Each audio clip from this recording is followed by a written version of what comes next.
Alors bonjour à tous, cette vidéo aujourd'hui est un peu particulière puisqu'au vu de certains commentaires sur le web, il nous semble utile de préciser la position de la Psiezo en rapport avec certains commentaires hélas récurrents. Et cette vidéo va aborder 3 points qui sont: le premier, la différence entre la Psiezo et la spiritualité; le second, au sujet de ceux qui détiennent la vérité ou pas; et le troisième, le fait de commenter alors qu'on n'est pas d'accord. On va passer tout de suite au premier, et je le répète, la différence entre la Psiezo et la spiritualité. On me dit souvent, sur les commentaires, à travers les commentaires, après les vidéos, bon, il y a des commentaires qui sont privés, des commentaires qui sont publics. Bon, certains je les laisse privés, certains je les laisse publics, et certains je les vire carrément, parce que c'est une aberration. Beaucoup de gens me disent oui, mais ce que vous dites, ça manque de compassion, ce que vous dites, ça manque d'amour, ceci, cela. Bon. Moi j'ai envie de dire à un mécanicien, ce que tu fais manque d'esprit mécanique. À un pâtissier, ce que tu fais manque d'esprit du pâtissier. Et peut-être tu pouvais rajouter un petit peu de sucre. Mais je ne dis pas de rajouter du sucre à un mécanicien, et je ne dis pas de tourner un tour de plus de tournevis à un pâtissier. Ça veut dire quoi? Ça veut dire que les gens confondent tout. On parle de Psiezo, ils n'entendent même pas que dans le mot Psiezo, il y a psychologie. Or, le psychologue n'est pas là pour parler d'amour, de compassion, de paix, de ceci, de cela, ou de pardon, de toutes ces choses qui font partie de la spiritualité. Si nous avions eu envie de parler de spiritualité, nous aurions parlé de spiritualité. C'est compliqué, hein, ce que je dis. Si nous avons envie de parler de psychologie ésotérique, nous parlons de psychologie ésotérique. Alors que dit la psychologie ésotérique, justement, et j'espère qu'on aura pu y revenir, et que ça évitera à certains de poser des questions auxquelles je ne répondrai pas, parce que à chaque fois on répète les mêmes choses. La psychologie ésotérique ne s'intéresse pas, ne s'inquiète pas, ne s'occupe pas d'amour, de paix, de joie, de compassion, de pardon et tout le tralala. Pourquoi? Est-ce que ça veut dire qu'un Psiezo est un gros cochon? Non, ça veut dire qu'un Psiezo est un mécanicien et il ne parle pas de farine, il ne parle pas de gâteau. Il parle des choses qui sont en rapport avec la psychologie ésotérique. Qu'est-ce que c'est un psychologue ésotériste? C'est quelqu'un qui est allé à la maternelle. C'est à la maternelle qu'on apprend à aimer son prochain. Si on ne l'a pas fait à la maternelle, c'est pas la peine, on n'y arrivera plus. C'est à la maternelle qu'on apprend qu'il ne faut pas taper sur les autres. Que si jamais ils tombent dans la rue, il faut essayer de les aider à se relever. Que si on leur marche dessus alors qu'ils sont tombés, c'est qu'on est un gros cochon. Toutes ces choses-là qui sont le b.a.-ba d'un être humain digne de ce nom, ne font même pas partie de la spiritualité. C'est ça que je trouve extraordinaire. Normalement, un spiritualiste est quelqu'un qui s'occupe de l'esprit, du fonctionnement de son esprit. Mais on va dire que maintenant, le spiritualiste est quelqu'un, on confond le mot spiritualiste et mystique. Alors un spiritualiste, il a de l'amour, de la joie, du blabla, hein, il faut en larmes dès qu'on lui dit quelque chose de beau. Voilà, on a vraiment l'impression que le spiritualiste est plutôt un gros malade et qu'il n'a aucune maîtrise de ses émotions. Mais c'est pas grave, si les gens aiment ça, tant mieux. Donc ce que je veux dire, c'est qu'en psychologie ésotérique, on va directement au plus pressé. On pense que la personne est allée un peu à l'école, qu'elle a fait la maternelle, même maternelle supérieure, qu'elle a fait le cours moyen 1, cours moyen 2, et qu'elle est rentrée en 6e. Alors on va dire que la Psiezo s'adresse aux élèves de 6e.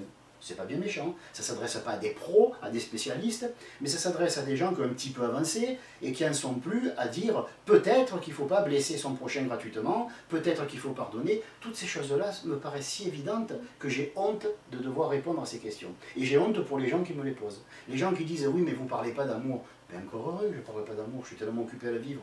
Vous ne parlez pas de pardon, mais parce que je suis occupé à pardonner. Vous ne parlez pas de ceci, de cela. En effet, je ne parle pas de gâteau, je ne parle pas d'aliments, parce que je m'occupe par exemple de mécanique. Bon, mais là je parle de Psiezo, alors je m'occupe de Psiezo. Et c'est vrai que si je ne parle que de Psiezo, on peut dire, tiens, il ne parle pas par exemple de la pluie et du beau temps. Peut-être qu'il a une haine farouche envers le temps. Non, c'est plutôt ceux qui font la météo, hein, qui s'en occupent. Voilà.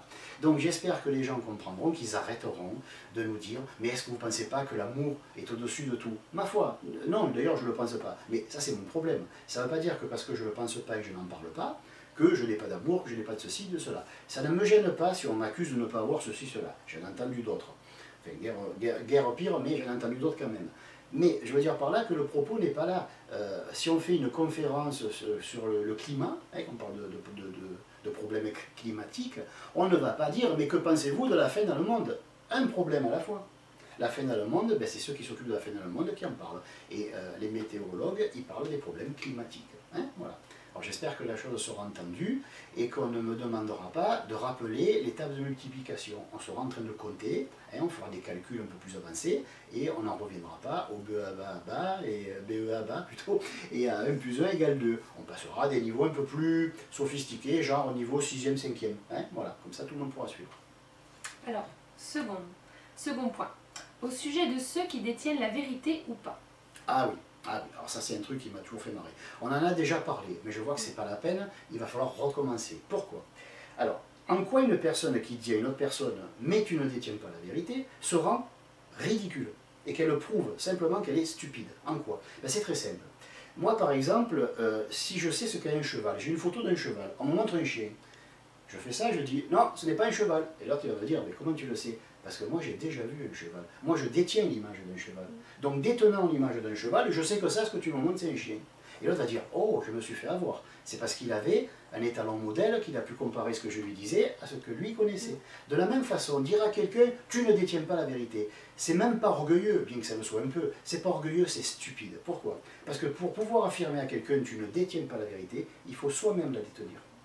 Il faut avoir l'image du cheval. Il faut dire, alors, ça, c'est un cheval en vérité. Toi, ce que tu me montres, ben, c'est un chien. Donc ce n'est pas un vrai cheval. Un vrai cheval, c'est ça. Donc une personne qui dit à une autre, tu ne détiens pas la vérité, c'est une personne qui a même pas 4 ans d'âge mental. C'est une personne dont l'esprit est aberré, c'est une personne qui a un gros souci et qui ferait mieux de s'occuper de ses soucis psychologiques. Voilà. Donc maintenant, on peut dire à quelqu'un, il y en a qui vont dire, oui, mais comme il y va, on peut dire aussi à quelqu'un, nul ne détient la vérité. Mais là encore, c'est stupide. Qu'est-ce qu'il en sait, ce bonhomme ou cette bonne femme? Qu'est-ce qu'elle en sait ou qu'est-ce qu'il en sait? Qu'est-ce qu'ils en savent, les gens, que nul ne détient la vérité? Il y a une fois qui me dit pourquoi les ésotéristes étudient l'ésotérisme. Bon, il ma foi, de toutes les questions bêtes, c'est finalement la plus intelligente. Alors j'ai répondu à cette personne en privé, je lui ai dit, ben, normalement un ésotériste veut devenir un maître. Et la personne dit, ben, moi je ne crois pas que les maîtres existent. Je lui ai répondu, alors vous ne pouvez pas être ésotériste. Et il me répond, pourquoi vous me jugez? Voilà. Hein? Alors j'espère qu'il n'y aura pas besoin de faire de commentaires. Donc une personne qui ne croirait pas que l'on puisse, en tant qu'être humain, devenir un jour, lointain s'il le faut, un maître, c'est une personne qui devrait étudier autre chose que l'ésotérisme, puisque le but c'est d'arriver à la maîtrise. Et c'est quoi un maître? C'est pas quelqu'un qui maîtrise les autres, c'est pas quelqu'un qui a des pouvoirs, hein, comme dans X-Men, c'est quelqu'un qui maîtrise les fonctionnements de son esprit. Du coup, comme il maîtrise son esprit, ben, il n'a pas une maîtrise ou un contrôle de ses émotions, mais il peut faire en sorte d'en avoir que des émotions contrôlables. Parce qu'il contrôle son esprit. Hein, voilà. Donc une personne qui dit « tu ne détiens pas la vérité » est stupide, parce qu'elle se rend ridicule, elle se manque de respect, parce qu'elle dit à l'autre personne « moi je détiens la vérité ». Et comparant la vérité que je détiens, et la tienne qui est fausse, je peux savoir que tu n'as pas la vérité. De même, de dire « nul ne détient la vérité », j'ai envie de dire « comment vous le savez? Détenez-vous la vérité ». Parce que pour savoir que nul ne détient la vérité, ça veut dire que nous détenons la vérité absolue, qui consiste à dire « nul ne détient la vérité ». C'est tellement bête que j'en ai honte de devoir l'expliquer devant les vidéos auditeurs, mais ça ne s'adresse pas à ceux qui nous suivent et qui apprécient notre travail, ça sert à ceux qui nous suivent et qui n'en ont rien à foutre de notre travail, et j'aimerais qu'ils comprennent qu'on n'a rien à foutre d'eux. Hein, voilà. Alors, troisième point, le fait de commenter alors qu'on n'est pas d'accord. Ah là oui, ah oui, ah oui. Alors on va dire que je fais partie d'un club de rugby. Là, je suis dans ma ville, je fais partie d'un club de rugby, je joue au rugby, et on m'apprend que le voisin, il est footballeur. Je vais frapper chez le voisin, je lui dis, ça y est voisin, vous êtes bête. Ah bon, pourquoi? Ben, vous jouez à quoi? Ben, au foot. Vous êtes sportif? Non, vous n'êtes pas sportif. Quand on est sportif, on joue au rugby. Lui il va dire, non mais moi je suis sportif, je joue au foot. Ah non, non, le foot c'est pas du vrai sport. Le vrai sport c'est le rugby. Vous savez pourquoi? Parce que c'est moi qui le pratique. Et comme je suis quelqu'un de très humble, je vais vous dire que moi je détiens la vérité. On en revient encore à la même chose. Hein, bon. Donc, on repose la question, vas-y, c'était quoi? Le fait de commenter alors qu'on n'est pas d'accord. Alors, je vais rentrer par exemple chez quelqu'un. C'est une on appelle ça une réception. Vous voyez, il y a des invités, chacun a son petit carton. Je rentre, j'ai pas de carton. Déjà, hein, on m'a rien demandé, mais je m'impose. J'arrive, je bois un coup, je rote et je pète fort hein, pour déranger tout le monde. Et je dis, moi je suis pas d'accord avec vous, je vous emmerde tous. Le maître de maison arrive et va dire, que faites-vous là? Puisque vous n'aimez pas ce qui s'y produit, ce qui s'y passe, puisque vous n'avez l'air de ne pas apprécier les gens comme nous, qu'est-ce que vous foutez là? Vous n'avez pas autre chose à foutre? Donc une personne qui va passer son temps à dire « moi je ne suis pas d'accord » et qui va démontrer pourquoi elle n'est pas d'accord, c'est une personne qui a une grave problématique. C'est une personne qui n'a pas réussi à s'exprimer librement dans sa jeunesse, auprès de ses parents, auprès de sa femme, de son mari, peu importe, avec ses enfants peut-être, je ne sais pas, hein, une personne qui a été laissée pour compte. Bon, c'est bien triste, mais ce n'est pas une raison d'aller vider ses poubelles sur les autres. Moi, je lis des choses sur Internet qui me mettent les cheveux debout sur le crâne. Je me dis, mais comment on peut écrire des trucs comme ça? Mais je me tais. Je sais me taire. Pourquoi? Pourquoi j'ai appris à me taire? Parce que qui suis-je moi pour arriver sur un forum, pour arriver sur, je sais pas moi, sur un fil de discussion, sur une page Facebook ou autre, et dire, moi je suis pas d'accord, ici et là, je vais pas aussi me masturber devant tout le monde, je sais pas. C'est quoi ce truc-là? Ça veut dire quoi? Qu'est-ce qui s'en fout le mec que je sois pas d'accord? Maintenant, si j'arrive en disant, je suis d'accord, et j'ai pensé à développer la chose, je suis allé un peu plus loin que toi, ah là c'est intéressant.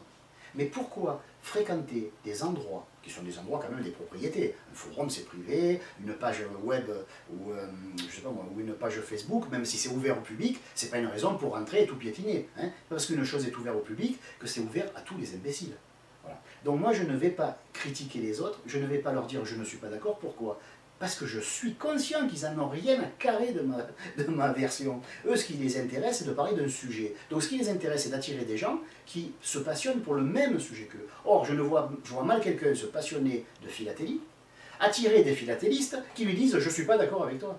Mais il n'y a pas à être d'accord ou pas. Si on est philatéliste, on partage la même passion. Donc tout ce qu'on peut faire, c'est s'enrichir. L'idée n'est pas de dire je veux que tout le monde passe comme moi. Ça, c'est ce que essayent de faire croire certains. Non, l'idée, c'est de dire que si je suis philatéliste et que je vais voir un autre club de philatélie ou que je me change de club, ben, je vais apporter mon plus, mais ce plus est un plus, pas un moins. Quand on va en contre vers quelqu'un, on lui dit moi je ne suis pas d'accord, je voudrais rectifier, c'est pas ceci, c'est pas cela. Non seulement c'est très orgueilleux, alors que les gens qui sont des spirituels parlent toujours de la connerie là, l'humilité. Voilà, pardon, excusez-moi, c'est pas une connerie, c'est très bien, mais c'est surtout, c'est bien surtout sur la même pratique, hein, bon, et qu'on ne fait pas qu'en parler. Donc ces gens se disent humbles, ils vont arriver quelque part, ils vont dire moi je ne suis pas d'accord. Ah bon, t'es qui toi?